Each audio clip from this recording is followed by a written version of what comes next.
మరి ఉపవాసం ఎప్పుడు చెయ్యాలి? మీ ఇష్టం కాదు, శాస్త్రం నిర్ణయం చేసింది ఎప్పుడు చెయ్యాలో. ఒక్క ఏకాదశి నాడు మాత్రమే ఉపవాసం చెయ్యాలి.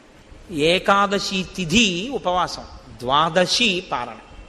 సూర్యోదయం అవగానే ఎంత తొందరగా వీలైతే అంత తొందరగా భోజనం చేసేయాలి. యంత్రాలని కూడా ఏం చేస్తామంటే షట్ డౌన్ అని ఆఫ్ చేస్తారు కొన్నాళ్ళు, ఓ 2 రోజులు విశ్రాంతిని ఇస్తారు, ఘర్షణ పుట్టేస్తుందని.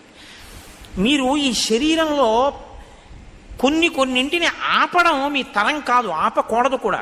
గుండె ఆపుతానంటే 2 రోజులు రెస్ట్ ఇస్తానంటే కుదరదు, ఊపిరితిత్తులు ఆపుతానంటే కుదరదు.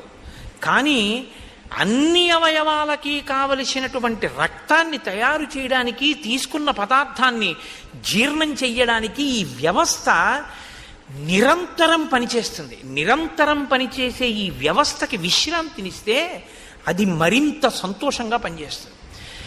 ఈ శరీరానికి అన్నం ఇవ్వడం ఆపి